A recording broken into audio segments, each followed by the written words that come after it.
ಯಾಕೆ ಬಂಗಾರಿ? ಏನು ಹೇಳು? ಏನಕ್ಕೆ ಕರ್ದಿಯಲ್ಲ? ಆಯ್ತು, ಯಾಕೆ ಒಬ್ಳೇ ಇಲ್ಲಿದ್ಯಾ? ಎಲ್ಲರೂ ನಿನ್ಗೋಸ್ಕರ ಕಾಯ್ತಿಲ್ವಾ? ಯಾಕೆ ಬಂಗಾರಿ ಸಪ್ಪಗಿದ್ಯಾ? ಏನಾಯ್ತು ಹೇಳು? ಈ ಥರ ಒಬ್ಳೇ ನಿಂತಿದ್ಯಾ? ಅಯ್ಯೋ ಏನಿಲ್ಲ, ಅದು ನಿನ್ನಿಂದ ಒಂದು ಹೆಲ್ಪ್ ಆಗಬೇಕಿತ್ತು. ನನ್ನಿಂದನಾ? ಏನೇ? ಅದು ಹುಡುಗಲ್ಲಿ ನಿಂತಿದ್ದೀನಲ್ಲ, ರೆಡ್ ಶರ್ಟು, ಅರುಣ್ ಅಂತ, ಅದೇ ನಮ್ಮ ಮನೆಯವ್ರ ಫ್ರೆಂಡ್ ಅಂತ ಬಂದಲ್ಲ, ಅವನ್ನ ಸ್ವಲ್ಪ ಕರಿತೀಯಾ? ಅವನ್ನ? ಅವನ್ನ ಯಾಕೆ ಕರಿಬೇಕು? ಅಯ್ಯೋ ಏನಿಲ್ಲ, ಪ್ಲೀಸ್ ಕಣೆ, ಅವನ ಜೊತೆ ಸ್ವಲ್ಪ ಮಾತಾಡಬೇಕಿತ್ತು. ಈ ಕಡೆ ಕರಿತೀಯಾ? ಏನೇ ಅಂಥದ್ದು ಒಬ್ಬನೇ ಕರೆದು ಮಾತಾಡಬೇಕು ಅನ್ನೋದು? ಅವನಿಗೂ ನಿನಗೂ ಏನು ಸಂಬಂಧ? ಯಾರವನು? ನಿನ್ನ ಗಂಡನ ಫ್ರೆಂಡ್ ಅಷ್ಟೇ ತಾನೇ, ನಿನ್ಗೇನು ಗೊತ್ತು?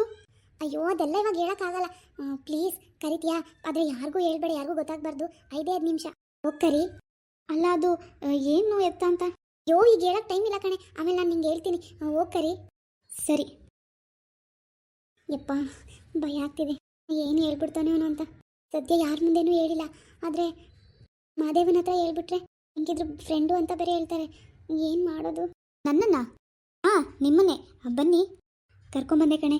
ಅದು ಅವ್ರ ಹತ್ರ ಮಾತಾಡಬೇಕು, ನೀನು ಸ್ವಲ್ಪ ಆ ಕಡೆ ಇರ್ತೀಯಾ? ಸರಿ ಆಯ್ತು. ಏನು ಕರೆದ್ಯಂತೆಲ್ಲ? ಸಾರಿ ಕಣೋ, ಹೆಂಗಿದ್ಯಾ? ಹೆಂಗಿದ್ರೆ ನಿನಗೇನು, happy married life. Please Arun, ದಯವಿಟ್ಟು ಈ ವಿಷಯನ ಯಾರಿಗೂ ಹೇಳ್ಬೇಡ. ನಿನ್ನ ಕೈ ಮುಗಿತೀನಿ, ನಿನ್ನ ಕಾಲಿಗೆ ಬೇಕಾದರೂ ಬೀಳ್ತೀನಿ. ಮದುವೆಗೆ ಮುಂಚೆ ಆಗಿದ್ರೆ ಹೆಂಗೋ ಮದುವೆನಾದ್ರೂ ನಿಲ್ಲಿಸ್ಬೋದಿತ್ತು, ಇವಾಗ ಮದುವೆನೂ ಆಗೋಗ್ಬಿಟ್ಟಿದೆ. ದಯವಿಟ್ಟು ನಮ್ಮಿಬ್ರು ವಿಷಯನ ಯಾರ ಹತ್ರನೂ ಹೇಳ್ಬೇಡ, ಅದರಲ್ಲಂತೂ ಮಾದೇವನಿಗಂತೂ ಹೇಳಲೇಬೇಡ. ನಿನ್ನ ಕೈ ಮುಗಿತೀನಿ, ಇವಾಗ ನನ್ನ ಜೀವನ ಹಾಳು ಮಾಡಬೇಡ ಕಣೋ. ಏನು ಅಂದ್ಕೊಂಡಿದ್ಯಾ ನನ್ನ? ನಂಗೆ ಮೊದಲೇ ಗೊತ್ತಿದ್ರೆ ನೀನು ಅಂತ ಈ ಮದುವೆಗೆ ಬರ್ತಿರ್ಲಿಲ್ಲ. ನನಗೆ ಗೊತ್ತಿಲ್ಲ, ನನ್ನ ಫ್ರೆಂಡ್ ಮದುವೆ ತುಂಬ ಫೋರ್ಸ್ ಮಾಡಿ ಕರ್ದ ಅಂತ ಬಂದೆ. ಹುಡುಗಿ ನೀನೇ ಅಂತ ಗೊತ್ತಿದ್ರೆ ಮದುವೆಗೂ ಬರ್ತಿರಲಿಲ್ಲ. ಅಂಥದ್ರಲ್ಲಿ ನಿನ್ನ ಜೀವನ ಹಾಳು ಮಾಡ್ತೀನ ನಾನು? ಎಲ್ಲರಿಗೂ ಹೇಳ್ಬಿಡ್ತೀನಾ? ನೀನೇನು ಭಯ ಪಡಬೇಡ, ಅಂತ ಕಳಪೆ ಕೆಲಸ ಎಲ್ಲ ನಾನು ಮಾಡಲ್ಲ. ಆದರೂ ನೀನು ತುಂಬ ದಿನದಿಂದ ಕೇಳಬೇಕು ಅಂದ್ಕೊಂಡೆ. ನೀನು ಯಾಕೆ ನನ್ನ ಬಿಟ್ಟೋದೆ? ನಾನು ಏನು ತಪ್ಪು ಮಾಡಿದೆ ಹೇಳು? ನಾನು ನಿನ್ನ ಎಷ್ಟು ಇಷ್ಟಪಡ್ತಿದ್ದೆ. ಏನೋ ಸ್ವಲ್ಪ ದಿನ ನಾವು ಓಡೋಗಿ ಮದುವೆ ಆದಾಗ ಕಷ್ಟ ಆಯಿತು, ಅದಕ್ಕೆ ಅಂತ ಹಂಗೆ ಬಿಟ್ಟೋದೆ ಅಲ್ವಾ? ಹೋಗ್ಲಿ ಬಿಡು, ಆಯಿತು, ಏನು ಮಾಡೋಕ್ಕಾಗುತ್ತೆ, ಆಗಿದ್ದೆಲ್ಲ ಆಯಿತು. ನನ್ನ ಫ್ರೆಂಡು ತುಂಬ ಒಳ್ಳೆ ಹುಡುಗ. ನಿನಗೆ ಬೇಕಾಗಿರೋದು ಅದೇ ಅಲ್ವಾ? ಒಳ್ಳೆ ಆಸ್ತಿ ಇರಬೇಕು, ಮನೆ ಕಡೆ ಎಲ್ಲ ತುಂಬ ಚೆನ್ನಾಗಿರಬೇಕು, ಚೆನ್ನಾಗಿ ನೋಡ್ಕೊಬೇಕು, ದುಡ್ಡಿರಬೇಕು ಅನ್ನೋದೇ ಅಲ್ವಾ? ಎಲ್ಲ ಇದೆ ಅವನ ಹತ್ರ. ನೀನು ಆಸೆ ಪಟ್ಟಂಗೆ ಆಯ್ತಲ್ಲ, ಹಿಂಗೆ ಒಳ್ಳೇದಾಗಲಿ, ಎಲ್ಲೇ ಇದ್ರೂ ಚೆನ್ನಾಗಿರು, ಅಷ್ಟೇ ಕೇಳೋದು. ತುಂಬ ಥ್ಯಾಂಕ್ಸ್ ಕಣೋ. ಎಲ್ಲಿ ನೀನು ಎಲ್ಲರ ಮುಂದೆ ಸತ್ಯ ಹೇಳ್ಬಿಡ್ತೀಯ ಅಂತ ನನಗೆ ತುಂಬ ಟೆನ್ಷನ್ ಆಗಿಬಿಟ್ಟಿತ್ತು, ತುಂಬ ಭಯ ಆಗಿಬಿಟ್ಟಿತ್ತು. ಸಾರಿ, ಏನು ಮಾಡೋದು, ಟೈಮ್ ಹಂಗಿತ್ತು, ನನಗೆ ಕ್ಷಮಿಸ್ಬಿಡು. ಎಷ್ಟು ಒದ್ದಾಡಿದ್ದೀನಿ ಗೊತ್ತಾ ನಾನು? ನೀನನ್ನು ಮರೆಯೋಕ್ಕೆ ತುಂಬ ಕಷ್ಟಪಟ್ಟಿದ್ದೀನಿ, ತುಂಬ ಟ್ರೈ ಮಾಡಿದ್ದೀನಿ ಗೊತ್ತಾ? ಫೋನ್ಗೂ ಸಿಗಲಿಲ್ಲ, ಯಾವ ಊರು ಏನು ಮಾಡಬೇಕು ಅಂತಲೂ ಗೊತ್ತಾಗಲಿಲ್ಲ. ಆಮೇಲೆ ನೀನನ್ನು ಇವಾಗ ಸಂಪೂರ್ಣವಾಗಿ ನಾನೇನು ಮರ್ತಿದ್ದೀನಿ. ನೋಡಿದ ತಕ್ಷಣ ಸ್ವಲ್ಪ ಫೀಲ್ ಆಯಿತು, ಬಟ್ ಏನು ಮಾಡೋಕ್ಕಾಗುತ್ತೆ? ಇವಾಗ ನೀನು ನನ್ನ ಫ್ರೆಂಡ್ ಹೆಂಡತಿ ಆಗಿದೆಯಾ, ಅವನನ್ನು ಮದುವೆ ಆಗಿದೆಯಾ, ಅವನು ತುಂಬ ಒಳ್ಳೆ ಹುಡುಗ. ಆದರೆ ನನಗೆ ಮಾಡ್ದಂಗೆ ಅವನಿಗೂ ಮೋಸ ಮಾಡಬೇಡ, ಅವನ ಜೊತೆನಾದರೂ ಚೆನ್ನಾಗಿ ಆರಾಮಾಗಿರು. ಇಲ್ಲ, ನೀನು ಯಾರ ಹತ್ರನೂ ಸತ್ಯ ಹೇಳ್ದೆ ಇದ್ರೆ ಅಷ್ಟೇ ಸಾಕು, ಪ್ಲೀಸ್. ಅದರಂತೂ ನಿನ್ನ ಫ್ರೆಂಡ್ಗೆ ಯಾವತ್ತೂ ಹೇಳ್ಬೇಡ. ನಿನ್ನ ಕೈ ಮುಗಿತೀನಿ, ನನ್ನ ಜೀವನ ಹಾಳು ಮಾಡಬೇಡ ಕಣೋ. ಇಲ್ಲ ಬಂಗಾರಿ, ನಾನು ಯಾಕೆ ಹೇಳೋದಿದ್ರೆ ಹೇಳಬೇಕು ಅಂತ ಇದ್ದರೆ ಅಲ್ಲೇ ಹೇಳ್ತಿದ್ದೆ ನಾನು, ಎಲ್ಲರೂ ಮುಂದೆ ಸತ್ಯ ಹೇಳ್ತಿದ್ದೆ. ಆದರೆ ಆ ಥರ ಬುದ್ಧಿ ಎಲ್ಲ ನನಗಿಲ್ಲ, ಆ ಥರ ಹುಡುಗನೂ ಅಲ್ಲ ನಾನು. ಎಲ್ಲೇ ಇರು, ಹೆಂಗೆ ಇರು, ಒಟ್ನಲ್ಲಿ ಚೆನ್ನಾಗಿರು. ಆ ಹುಡುಗನ ಜೊತೆನಾದರೂ ಚೆನ್ನಾಗಿ ಆರಾಮಾಗಿರು, ಅವನಿಗೂ ಮೋಸ ಮಾಡಬೇಡ ನನಗೆ ಮಾಡಿತಾರ. ಸರಿ, ಇವಾಗ ಹೋಗು. ಈ ಥರ ಇಬ್ಬರೇ ನಿಂತ್ಕೊಂಡು ಮಾತಾಡೋದು ನೋಡಿದ್ರೆ ಯಾರಾದರೂ ತಪ್ಪು ತಿಳ್ಕೊತಾರೆ, ನೋಡಿದ್ರೆ ಕಷ್ಟ, ಸುಮ್ಮನೆ ಮೇಲೆ ಕಷ್ಟ ಆಗುತ್ತೆ. ಯಾಕೆ ಮಾತಾಡೋಕೆ ಬಂದೆ ನೀನು? ಅಲ್ಲ, ನೀ ಆದರೂ ಹೇಳ್ಬಿಡ್ತೀಯೇನೋ ಅಂತ. ಯಾರಿಗೂ ಹೇಳಲ್ಲ ತಾನೇ, ಪ್ರಾಮಿಸ್? ಅಪ್ಪ, ಒಂದ್ಸಲ ಹೇಳಿದ್ರೆ ಅರ್ಥ ಆಗಲ್ವಾ ನಿನಗೆ? ಯಾವುದೇ ಕಾರಣಕ್ಕೂ ಅಂತ ಕೆಲಸ ನಾನು ಮಾಡಲ್ಲ. ಹಬ್ಬ, ಇವಾಗ ಸಮಾಧಾನ ಆಯಿತು. ಎಲ್ಲಿ ಹೇಳ್ಬಿಡ್ತೀವಿ ಅಂತ ಅವಾಗಿಂದ ಭಯ ಆಗ್ತಿತ್ತು. ತುಂಬ ಥ್ಯಾಂಕ್ಸ್. ಸರಿ ಆಯಿತು, ಹೋಗು. ಸರಿ, ಹುಷಾರು, ಏನು ಯೋಚನೆ ಮಾಡಬೇಡ, ನನಗಿಂತ ನಿನ್ಗೆ ಒಳ್ಳೆ ಹುಡುಗಿ ಸಿಗ್ತಾಳೆ. ಹೋ, ಈ ಮಾತು ಹೇಳ್ಬೇಕಾಗಿರೋದೇ ಬಿಡು. ಸರಿ ಆಯಿತು, ಯಾರಾದರೂ ನೋಡಿದ್ರೆ ಕಷ್ಟ, ಹೋಗು. ಬಂಗಾರಿ, ಬಾರೋ, ನಿನ್ನ ಬಗ್ಗೆನೇ ಮಾತಾಡ್ತಿದ್ದೆ. ಏನು ಬಂಗಾರಿ ಜೊತೆ ತುಂಬ ದಿನದಿಂದ ಪರಿಚಯ ಇರೋ ಥರ ಮಾತಾಡ್ತಿದ್ಯಾ? ಅಯ್ಯೋ ಇಲ್ಲ ಕಣೋ, ಸುಮ್ಮನೆ ಹಂಗೆ ವಿಶ್ ಮಾಡ್ತಾ ಇದ್ದೆ. ನನ್ನ ಫ್ರೆಂಡ್ ತುಂಬ ಒಳ್ಳೆ ಹುಡುಗವನ್ನ ಚೆನ್ನಾಗಿ ನೋಡ್ಕೊ ಅಂತ. ಹೌದು ಹೌದು, ನಿಮ್ಮ ಬಗ್ಗೆ ತುಂಬ ಹೇಳ್ತಾ ಇದ್ರು, ಫ್ರೆಂಡ್ ಹಾಗೆ ಹಿಂಗೆ ಚೆನ್ನಾಗಿ ನೋಡ್ಕೊಳ್ಳಿ ಅಂತ. ಇನ್ನೇನಪ್ಪ, ಮದುವೆನೂ ಆಯಿತು. ಮದುವೆ ಆಗಲಿಲ್ಲ ಅಂತಿದ್ದೆ. ಕಂಗ್ರ್ಯಾಚುಲೇಷನ್. ಥ್ಯಾಂಕ್ಸ್ ಕಣೋ. ಊಟ ಮಾಡ್ದಾ? ಹಾಂ, ಊಟ ಆಯಿತು. ನಾನೇನು ಹೊರಡ್ತೀನಿ, ಟೈಮ್ ಆಗುತ್ತೆ ಊರಿಗೆ ಹೋಗೋದಕ್ಕೆ. ತುಂಬ ಥ್ಯಾಂಕ್ಸ್ ಕಣೋ, ಅಷ್ಟು ದೂರದಿಂದ ನನಗೋಸ್ಕರ ಬಂದಿದ್ಯಾ. ಇರಲಿ ಬಿಡು, ಆಯಿತು. ಸರಿ, ನಾನು ಟೈಮ್ ಆಗುತ್ತೆ, ಬರಲಾ? ಬಾಯ್. ಸರಿ, ಓಕೆ, ಹುಷಾರು, ಕಾಲ್ ಮಾಡು. ಹಾಂ, ಬಾಯ್, ಬರ್ತೀನಿ, ಬಾಯ್. ಹಾಂ, ಬಾಯ್. ಸರಿ ಬಂಗಾರಿ, ಆಗ ಮನೆಗೆ ಹೊರಡಬೇಕು, ಬಾ ಹೋಗೋಣ. ಬಂದೆ ನಡಿ. ಹಬ್ಬ, ಸದ್ಯ ಅದೊಂದು ಭಯ ಆಗಿತ್ತು, ಹೆಂಗೋ ಇಲ್ಲೇ ಹೇಳ್ಬಿಡ್ತಾನೋ ಅಂತ.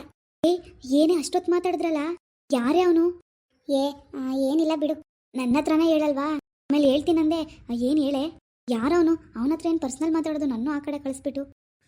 ಅದು ಏನಿಲ್ಲ, ಅವನು ಅವನ ಜೊತೆ ಅವಾಗ ಮಾತಾಡ್ತಿದ್ದೆ, ಲವ್ ಮಾಡ್ತಿದ್ವಿ. ಒಂದು ತಿಂಗಳು ಮಾತಾಡ್ದು ಅಷ್ಟೇ. ಆಮೇಲೆ ನಾನೇ ಬೇಡ ಅಂದ್ಕೊಂಡು ಬ್ರೇಕಪ್ ಮಾಡ್ಕೊಂಡ್ಬಿಟ್ಟೆ. ಅದಕ್ಕೆ ಎಷ್ಟೇ ಆದರೂ ಒಂದು ಫ್ರೆಂಡ್ ಅಲ್ವಾ, ಏನಾದರೂ ಹೇಳ್ಬಿಡ್ತಾನೇನೋ, ಹೇಳ್ಬೇಡ ಅಂತ ಹೇಳ್ತಿದ್ದೆ ಅಷ್ಟೇ. ಹೌದಾ, ಅವ್ನು ನಿನ್ನ ಲವ್ವರಾ? ಈ ಮೆತ್ತಗೆ ಮಾತಾಡೆ. ಏನಂದ? ಎದುರಿಸ್ತಿದ್ನಾ ಹೇಳ್ತೀನಿ ಹಂಗೆ ಹಿಂಗೆ ಅಂತ? ಏ ಪಾಪ ಇಲ್ಲ ಕಣೆ, ತುಂಬ ಅಂದರೆ ತುಂಬ ಒಳ್ಳೆ ಹುಡುಗ. ನೀನು ಅಂತ ಗೊತ್ತಿರಲಿಲ್ಲ, ನೀನು ಅಂತ ಗೊತ್ತಿರೋ ಮದುವೆಗೆ ಬರ್ತಿರ್ಲಿಲ್ಲ. ನನ್ನ ಫ್ರೆಂಡ್ ಕರ್ದ ಅಂತ ಬಂದೆ. ನಾನೇ ಯಾಕೆ ಹೇಳಿ, ನಿನ್ನ ಜೀವನ ಹಾಳು ಮಾಡೋಕ್ಕೆ ಇಷ್ಟ ಇಲ್ಲ, ಎಲ್ಲೇ ಇದ್ರು ಹೆಂಗೆ ಇದ್ರು ಚೆನ್ನಾಗಿರೋ ಅಂದ ಪಾಪ. ಓ ಹೌದಾ, ಹೋಗ್ಲಿ ಬಿಡು. ತುಂಬ ಒಳ್ಳೆ ಹುಡುಗ ಅನ್ಸುತ್ತೆ, ಅದಕ್ಕೆ ಏನೂ ಹೇಳಲಿಲ್ಲ. ನೋಡೋಕ್ಕೂ ತುಂಬ ಚೆನ್ನಾಗಿದ್ದಾನೆ, ತುಂಬ ಒಳ್ಳೆ ಹುಡುಗ ಅಂತೀಯ. ಯಾಕೆ ಬ್ರೇಕಪ್ ಮಾಡ್ಕೊಂಡೆ? ಅಯ್ಯೋ ಗೊತ್ತಿಲ್ಲ. ಅವ್ನ ನಂಬರ್ ಇದೆಯಾ? ನಂಬರಾ? ಯಾಕೆ? ಅವ್ನ ನಂಬರ್ ಎಲ್ಲ ವಿಚಾರಿಸ್ತಿದ್ಯಾ? ಹಂಗೇನಿಲ್ಲ, ಒಳ್ಳೆ ಹುಡುಗ ಅಂದ್ಯಲ್ಲ, ಅದಕ್ಕೆ ಫ್ರೆಂಡ್ ಮಾಡ್ಕೊಳ್ಳೋಣ ಅಂತ ಅಷ್ಟೆ. ನನ್ನ ಹತ್ರ ಇಲ್ಲಪ್ಪ. ಸರಿ, ನಾನೇ ಕೇಳಿ ಇಸ್ಕೊಂತೀನಿ ಬಿಡು. ಸುಮ್ಮನೆ ಇರು. ಯಾಕೆ? ಇವಾಗ ನಿಂಗೆ ಮದುವೆ ಆಯ್ತಲ್ಲ, ಅವ್ನ ನಂಬರ್ ಇಸ್ಕೊಂಡು ನಿನ್ಗೇನು ಪ್ರಾಬ್ಲಮ್ಮು? ಅವೆಲ್ಲ ಮಾಡಬೇಡ ಕಣಿ. ನಿಮ್ಮ ಚಿಕ್ಕಮ್ಮಂಗೆ ಗೊತ್ತಾದರೆ ಸುಮ್ಮನೆ ಬಿಡ್ತಾರಾ? ನಿನ್ನ ಹತ್ರ ಫೋನೇ ಇಲ್ಲ, ಹೆಂಗೆ ಫೋನ್ ಮಾಡ್ತೀಯ ನಂಬರ್ ಇಸ್ಕೊಂಡು? ಅಯ್ಯೋ ಸುಮ್ಮನೆ ಅಂದೆ. ಸರಿ ಬಾ ಹೋಗೋಣ. ಬಂಗಾರಿ, ಪವಿ, ಅಲ್ಲಿ ನಿಮ್ಮ ಮನೆ ಪಕ್ಕದ ಆಂಟಿ ಕರಿತಾ ನೋಡವ. ಹೋಯ್ತಿದಾರ ಆಂಟಿ ಅವರು? ಹೋಯ್ತವ್ರು, ಹೋಗು. ಸರಿ ಆಯಿತು. ಬಂಗಾರಿ, ಬರ್ಲಾ? ಹೋಗಿ ಬರ್ತೀಯಾ? ಸರಿ ಕಣೆ, ಆಯಿತು. ಬಾಯ್. ಬಂಗಾರಿ, ಇದ್ಯಾಕಮ್ಮ ಏನಾಯ್ತು? ಅಯ್ಯೋ, ಋಣ ಬಂದವನಲ್ಲೇ ಹುಸಿ ಭಯ ಆಯ್ತಲ್ಲ ನನಗೆ. ಗಂಡನ ಫ್ರೆಂಡ್ ಅಂತಲ್ಲ, ಎಲ್ಲಿ ಹೇಳ್ಬಿಟ್ಟನು ಅಂತ ನನಗೆ ಹುಸಿ ದಿಗ್ಲಾಯ್ತಲ್ಲ. ಅಯ್ಯೋ ಅಮ್ಮ, ಅವನ ಹತ್ರ ಮಾತಾಡಿದೆ ನಾನು, ಏನು ಹೇಳ್ಬೇಡ ಅಂತ. ಅವನು ನಾನು ಯಾಕೆ ಹೇಳಿ, ನಾನು ಹೇಳಲ್ಲ, ಹೆಂಗೋ ಚೆನ್ನಾಗಿರೋ ಅಂದ. ಹಂಗನ್ನ ಆದರೂ ಹೇಳ್ಬಿಟ್ರೆ ಏನು ಮಾಡೋದು? ಹೇಳಕ್ಕಿಲ್ಲ ಬಿಡು. ಅವನು ಇಷ್ಟೋ ತನಕ ನಾನು ಅವನ ಜೊತೆನೇ ಮಾತಾಡ್ತಿದ್ದು. ಹೇಳಕ್ಕಿಲ್ಲ ಅನ್ನ. ಹೆಂಗೋ ಸದ್ಯ ನಿಮ್ಮ ಅಪ್ಪಂಗೂ ನಂಗೂ ಹುಸಿ ಭಯ ಆಗಿತ್ತಿಲ್ಲ. ಆದ್ರೂ ಹೇಳಕ್ಕಿಲ್ಲ ಅಂದ್ಬಿಟ್ಟು ಹೇಳ್ಬಿಡು ನಿನ್ನ ಗಂಡಂಗೆ ಎಣ್ಣೆ ಮಾಡೋದು. ಅವನು ಹೇಳಕ್ಕಿಲ್ಲ ಅಂದ್ರೆ ಹೇಳಕ್ಕಿಲ್ಲ ಸುಮ್ಮನಿರಮ್ಮ, ಇದ್ಯಾಕೆ ಗಾಬರಿ ಪಟ್ಟಿ? ಹೇಳಲ್ಲ ಬಿಡು, ನೀನು ಟೆನ್ಷನ್ ಮಾಡ್ಕೋಬೇಡ, ನಡಿ. ಆಯಿತು, ಎಲ್ರು ಕಾಯ್ತವ್ರೆ. ಏನಪ್ಪ ಹೇಳ್ದೆ ಇದ್ರೆ ಸಾಕು. ಒಟ್ಟಿನಲ್ಲಿ ಹೇಳ್ದೆ ತಾನೇ ಹೇಳ್ಬೇಡ ಅಂತ.